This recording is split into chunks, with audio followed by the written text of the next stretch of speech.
হরে কৃষ্ণ। তো এটা ছিল একাদশীর আগের দিনের একটা ভিডিও। তো আমরা পিঠা বানাচ্ছিলাম, আর পিঠা বানাচ্ছিলাম হচ্ছে বাংলাদেশের একটা, আমাদের সিলেটের ঐতিহ্য হচ্ছে মরিচা গুড়, সেটা দিয়ে। তো এটা দিয়ে আমি প্রত্যেক বছর বানাই। আর এখানে আমি চালটা ভিজিয়ে রেখেছিলাম। তো এখন আমি হচ্ছে চালটা সুন্দর করে ব্লেন্ড করে নেব। খুব ভালো করে চালটা ব্লেন্ড করতে হবে, যেহেতু পিঠা বানাবো। তারপরে এই যে দেখো, চালটা আমার সুন্দর করে ব্লেন্ড করা হয়ে গেছে। একটু বেশি করে জল দিছি এখন, কারণ হচ্ছে গিয়ে এখানে আমি ময়দা মিক্স করব। শুধুমাত্র চালের আটা দিয়ে তো হয় না পিঠা। আর এখানে হচ্ছে আমি দিয়ে দিচ্ছি এই যে মরিচা গুড়টা।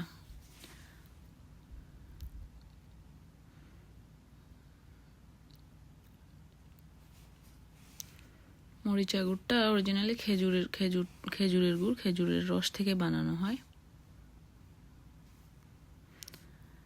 তবে এগুলো তো অনেক দিন আগের, কারণ হচ্ছে বাংলাদেশ থেকে এখানে আসে, আমেরিকাতে অনেক দিন আগে থেকে প্যাক করা থাকে। আর আমরা যখন বাংলাদেশে খেতাম তখন হচ্ছে খুবই টাটকাটা, একদম তাজা থাকতো। তো সেটার স্বাদই আলাদা ছিল। যাই হোক, যতটুকু পাওয়া যায় এইখানে বসে। তখন আমি ময়দা দিয়ে আর চালের গুঁড়ো আর হচ্ছে গিয়ে গুড়টা মিক্স করতেছি। খুব সুন্দর করে একটা মিক্স করতে হবে। ব্যাটারটা বেশি পাতলাও না ঘনও না, একটা মিডিয়াম হবে। তো এই যে দেখো এর থিকনেসটা।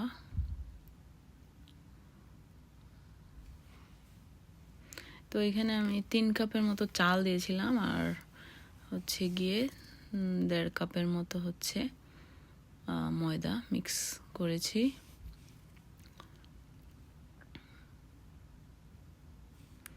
তো এখন আমি একটু টেস্ট করে নিচ্ছি তেলটা গরম হইলো কিনা।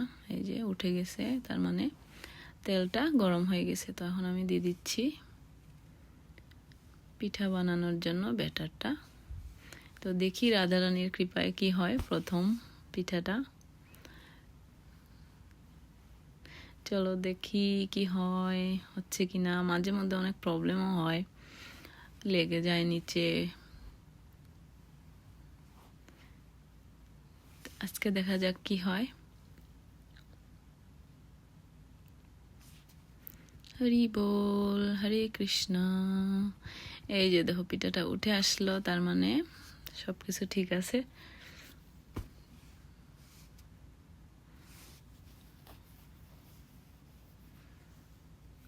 মাহাটা একদম পারফেক্ট হয়েছে। আর পিঠা বানাইলে আমার বাসায় সবাই খুব খুশি। বাচ্চারাও অনেকে লাইক করে না, কিন্তু আমার বাচ্চারা ভগবান দিলে ওরা খুব লাইক করে। পিঠা বানাইলে অনেক খুশি হয়। তো সেই জন্য আসলে যখন ঘরে সবাই লাইক করে তখন একটা জিনিস বানাইতেও কিন্তু ভালো লাগে। তো আমি বানালাম পিঠা আজকে। কোনো প্ল্যান ছিল না পিঠা বানানোর, হঠাৎ করে প্রভু এসে বলতেছে কালকে তো একাদশী, আবার সংক্রান্তি, তো পিঠা তো আজকেই বানাইলে ভালো। আর সবাই কিন্তু আগের দিনে আমরা দেখছি যে মা কাকিরা সংক্রান্তির আগের দিন রাতেই পিঠা বানাইতো। তো এটাই সব থেকে স্পেশাল, রাতে পিঠা বানানোটা। আর দিনের বেলা সবাই বিভিন্ন ধরনের কাজ নিয়ে ব্যস্ত থাকতো, অনুষ্ঠান হতো, কীর্তন হতো, নগর কীর্তন। আমরা ঘুরে বেড়াইতাম সবার বাড়িতে বাড়িতে গিয়ে। তারপর হচ্ছে গিয়ে সবাই যা যা ইচ্ছা তাই দিত, যেমন তিলু, বাতাসা, কদমা এগুলো দিত। আর আমরা একটা জায়গায় গিয়ে সব জড়ো হয়ে ওইখানে খুব সুন্দর সারাদিন কীর্তন হতো বিকাল পর্যন্ত। তারপর ওইখানে হচ্ছে গিয়ে সব কিছু দিয়ে, তিলু বাতাসা সব দিয়ে লুট দেওয়া হতো। খুব ভালো লাগতো আসলে, ছোটোবেলার সেই দিনগুলা খুব মনে পড়ে। জানি না এখন আছে কিনা আমাদের সেই ঐতিহ্যবাহী জিনিসগুলা। সকালবেলা উঠে আমরা স্নান করে আগুন পোয়াতাম, ইয়ের দিন, সংক্রান্তির দিন। তো এগুলো আর এখন জানি না আছে কিনা, খুব মিস করি। তো আমি এই যে এভাবে পিঠা বানিয়ে নিচ্ছি। অনেক সময় লাগে এই পিঠাগুলো বানাইতে, একটা একটা করে বানাইতে হয়। ধৈর্য অনেক ধরতে হয় পিঠাগুলো বানাতে। এদিকে এবার রাত হয়ে যাচ্ছে, ঘুমাতেও হবে। তো প্রায় 11টা পর্যন্ত এই পিঠা বানানো হয়েছে, 11:30 11:30 বাজছে। যাই হোক, বেশি রাত্র না। আর এখানে যেহেতু বাংলাদেশে তো প্রচুর লোকজন, সেই জন্য বেশি করে বানাইতো আমার মা বাবারা।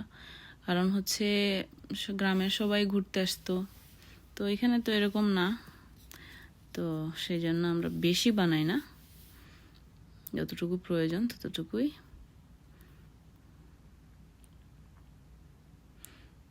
দেখো আমার পিঠার কালারটা কিন্তু খুবই সুন্দর হয়েছে। তো এইভাবে করে আমি একটার পর একটা পিঠার তেলটা ঝরিয়ে নিচ্ছি আর একটা বসিয়ে দিচ্ছি।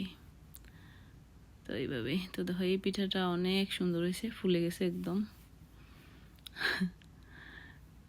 তো পিঠা যখন সুন্দর হয় দেখতে অনেক ভালো লাগে, তখন খুবই ইচ্ছা হয় যে আরও বানাই। তো যাই হোক, আমার এই যে ভগবানকে ভোগ লাগানো হয়ে গেছে। আর এখানে তিলের লাড়ু, তারপর হচ্ছে চিড়ার লাড়ু, এগুলো আছে, আর দুধ আর হচ্ছে অরেঞ্জ ভগবানকে ভোগ নিবেদন করা হলো। হরে কৃষ্ণ, হরি বল।